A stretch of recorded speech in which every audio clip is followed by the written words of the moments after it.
چلے جائیں، حالانکہ راستے محفوظ نہیں ہیں اور نہ کوئی بھی جگہ ایسی ہے کہ وہ جہاں وہ پناہ لے سکتے ہیں، لیکن اس کے باوجود جو ہے اس طرح سے وہاں سے نکلنے کے احکامات انہیں دیے گئے ہیں۔ لوگوں کی سمجھ نہیں آ رہا ہے کہ وہ جائیں کہاں، اور بمباری کا وہ لگاتار نشانہ بن رہے ہیں، سڑکوں پر ہو یا عمارتوں پر ہو یا اقوام متحدہ کی وہ عمارتیں جن کو محفوظ تصور کیا جاتا ہے، ان پر بھی حملے کیے جا رہے ہیں، جس کی وجہ سے سینکڑوں فلسطینی جو ہے وہ جام شہادت نوش فرما رہے ہیں۔ اب تک کی بات کی جائے تو تقریباً 27,000 کے قریب فلسطینی شہید ہو چکے ہیں، تقریباً 70,000 کے قریب فلسطینی وہ زخمی ہیں، جبکہ ہزاروں افراد اب بھی لاپتہ ہیں۔ ویسے جو کل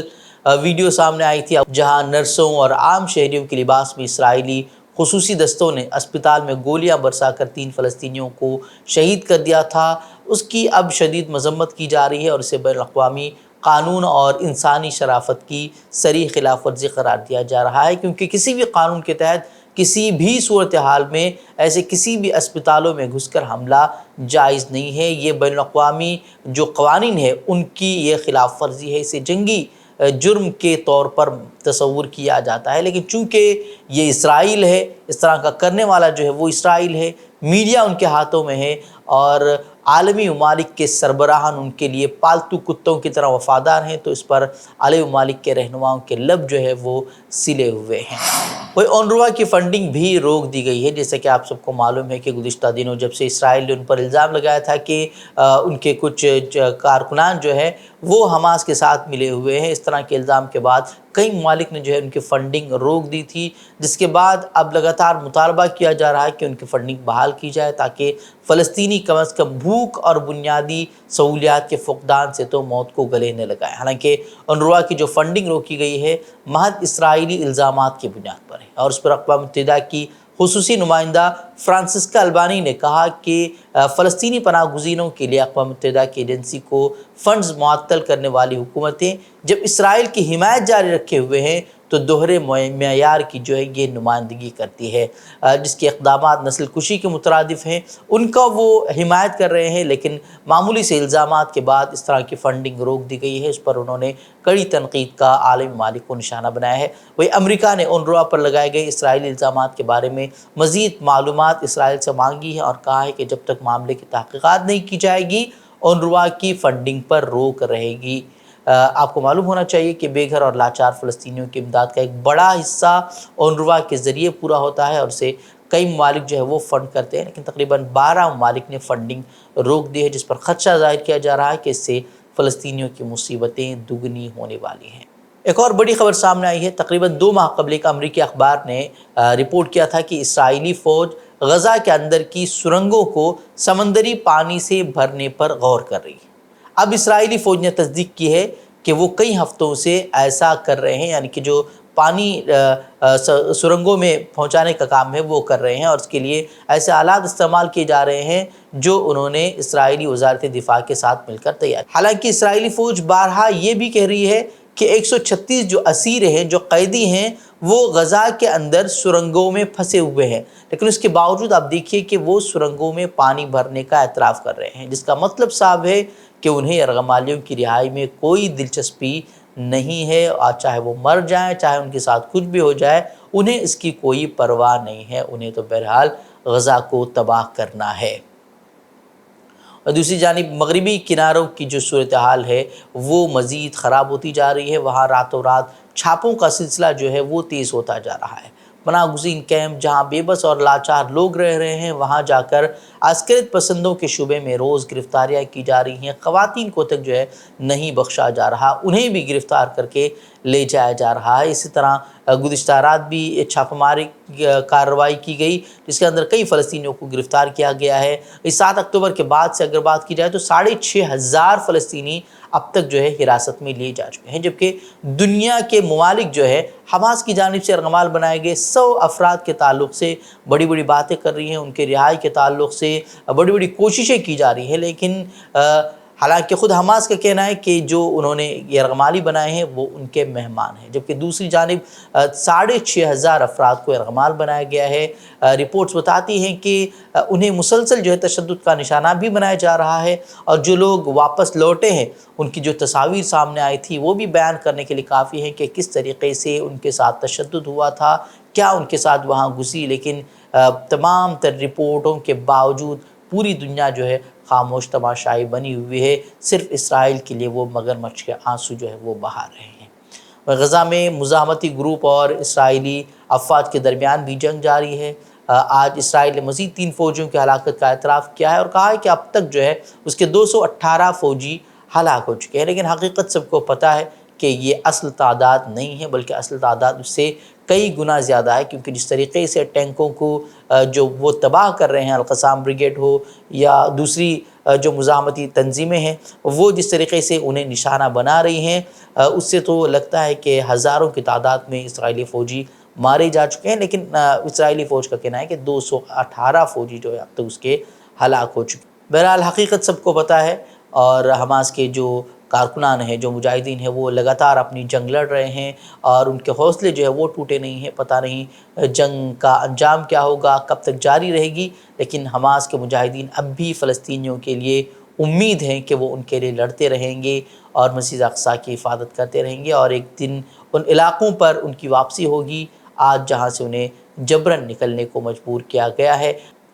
حماس کے ذریعے یرغمال بنائے گئے شہریوں کی رہائی کے نام پر گزشتہ پونے 3 ماہ سے غزہ پر جاری اسرائیل کی وحشیانہ بمباری کے آئندہ ہفتے رکنے کی امید پیدا ہو گئی ہے۔ اسرائیلی وزارت دفاع کے مطابق اعلیٰ سطح پر بات چیت جاری ہے اور حماس کی قید سے خواتین، بزرگوں اور بیمار اسرائیلی یرغمالیوں کی رہائی کے لیے جنگ بندی جلد ہی شروع ہونے والی ہے، جبکہ دوسری جانب اسرائیلی وزیراعظم بنجامن نیتن یاہو نے غزہ سے صہیونی افواج کو نکالنے اور یرغمالیوں کی آزادی کے بدلے تمام جو فلسطینی قیدی ہیں جو اسرائیل کے زیر حراست ہیں ان کی رہائی کے 2 اہم مطالبات کو جو حماس کی طرف سے پیش کیے گئے تھے اسے جو ہے مسترد کر دیا ہے۔ وہیں گروپ کے جبکہ حماس کے سیاسی رہنما اسماعیل ہنیہ نے کہا کہ اس کی ترجیح غزہ سے اسرائیلی افواج کا مکمل انخلاء ہے۔ انہوں نے کہا کہ وہ ایسا معاہدہ چاہتے ہیں جس میں جنگ زدہ علاقے کی تعمیر نو، علاقے پر اسرائیلی مصری ناکہ بندی کا خاتمہ اور اسرائیلی جیلوں میں قید تمام بہادر قیدیوں کی رہائی ہو۔ وہیں دونوں فریقوں کے درمیان اب بھی ایسا مانا جا رہا ہے کہ خلیج برقرار ہے، لیکن اگلے ہفتے تک جنگ بندی کی توقعات جو ہے وہ ظاہر کی جا رہی ہے۔ نیتن یاہو نے اس بار بھی اس عزم کا اظہار کیا ہے کہ جب تک اسرائیل حماس کے عسکری اور حکومتی صلاحیت کو ختم نہیں کر دیتا اور تمام یرغمالیوں کو واپس نہیں لاتا ان کی جنگ جاری رہے گی۔ حالانکہ نیتن یاہو کو اپنے اس موقف پر یرغمالیوں کے اہل خانہ اور اسرائیلی عوام کے ایک بڑے طبقے کی مخالفت کا بھی سامنا کرنا پڑ رہا ہے۔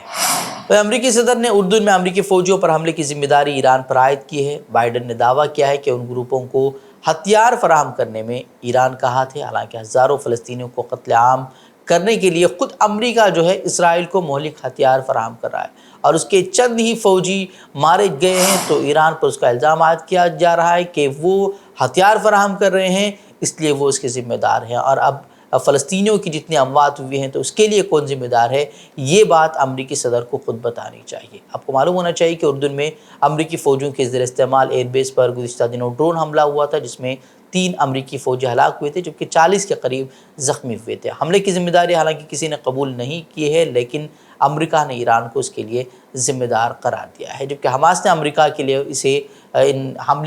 حملے کو جو ہے ایک واضح پیغام قرار دیتے ہوئے کہا تھا کہ معصوموں کا قتل عام اگر غزہ میں جاری رہتا ہے تو پھر نتائج سب کو بھگتنے ہوں۔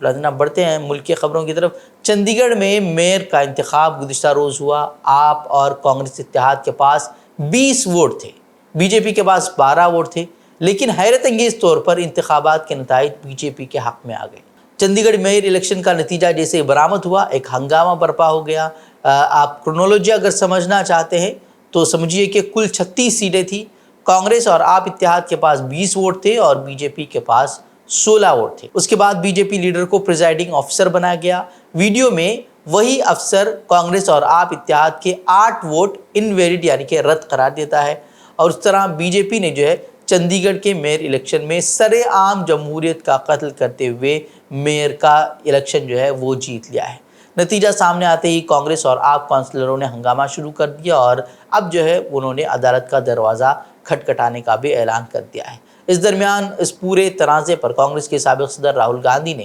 تلخ تبصرہ کیا ہے۔ انہوں نے اپنے ایک سوشل میڈیا پوسٹ میں لکھا کہ جو بی جے پی میئر الیکشن میں پوری دنیا کے سامنے جمہوریت کا قتل کر سکتی ہے، وہ دہلی کے اقتدار میں بنے رہنے کے لیے کیا کریں گے، یہ تصور سے بالاتر ہے۔ وہیں کانگریس ترجمان سپریا شرینیت نے بھی کہا کہ چندی گڑھ میئر کا الیکشن اس بات کا ثبوت ہے کہ بی جے پی اقتدار حاصل کرنے کے لیے انتخاب میں دھاندلی بھی کرا سکتی ہے، اور یہ ثبوت ہے کہ آج جمہوریت کس قدر خطرے میں ہے۔ عدلیہ کو اس معاملے میں از خود نوٹس لینا چاہیے، اس طرح کی بات انہوں نے کہی۔ سیدھی جیت ہماری تھی، لیکن پیٹھاسین ادھیکاری انل مسیح جن کے بھاجپا سے پرگاڑھ سمبند ہے،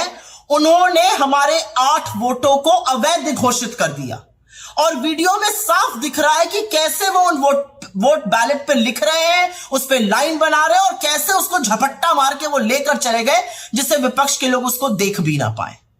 اور میں آشا کرتی ہوں کہ اس دیش کی نیائے پالکا سپت نہیں رہے گی، اس پر ایکشن لے گی، کیونکہ اصلیت یہ ہے کہ اگر یہ ہونے دیا گیا تو اس دیش کا لوکتنتر ختم ہو چکا ہے۔ اس دیش میں چناووں کا کوئی مطلب نہیں ہے، اس دیش میں متادھیکار کا کوئی مطلب نہیں ہے۔ وہیں کیجریوال نے ایک اور ویڈیو شیئر کرتے ہوئے اسے میئر انتخابات میں ووٹوں سے چھیڑ چھاڑ کی مکمل ویڈیو کا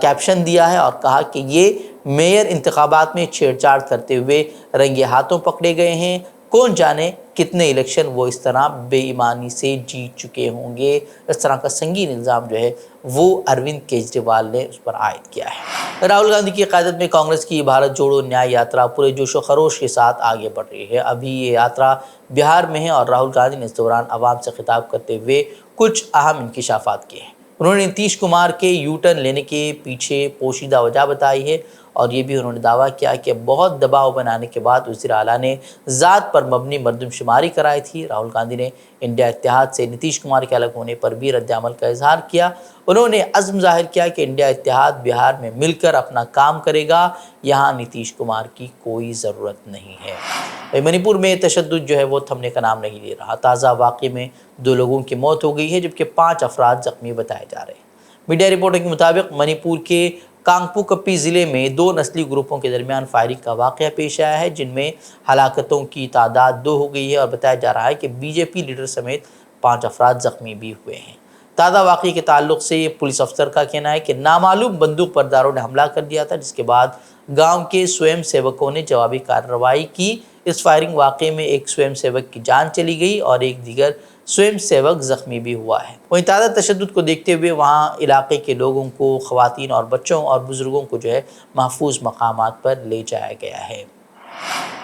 پاکستان کے سابق وزیر اعظم عمران خان کی سائفر کیس میں سزا کو پی ٹی آئی نے شرمناک قرار دیا ہے، جبکہ انسانی حقوق کی تنظیمیں بھی اس سزا کی مذمت کرتی ہیں۔ تاہم حکومت کا دعویٰ ہے کہ سزا بالکل قانون اور آئین کے مطابق ہے۔ سابق وزیر اعظم عمران خان اور سابق وزیر خارجہ شاہ محمود قریشی کو 10 سال قید کی سزا سنائی گئی ہے، جس کے بعد جو ہے کئی حلقوں میں اس تعلق سے خدشے کا اظہار کیا جا رہا ہے کہ ان سزاؤں کے پاکستان کی مستقبل کی سیاست پر منفی اثرات مرتب ہوں گے، اور یہ کہ اس فیصلے سے مستقبل کے منتخب وزرائے اعظم کے لیے مشکلات بڑھنے والی ہیں۔ واضح ہے کہ گزشتہ روز خصوصی عدالت نے اڈیالہ جیل میں سماعت کرتے ہوئے عمران خان اور شاہ محمود قریشی کو 10 سال قید کی سزا سنائی تھی۔ عمران خان کے وکلاء نے کل ہی دعویٰ کیا تھا کہ انہیں عدالت کے اندر نہیں جانے دیا گیا، اور یہ کہ عدالت نے اپنی ہی طرف سے وکیل دفاع مقرر کر دیا جنہوں نے گواہان اور دوسرے لوگوں پر جرح کی۔ وہیں پی ٹی آئی نے اس کو انصاف کا قتل قرار دیا، جبکہ حکومت کا اصرار ہے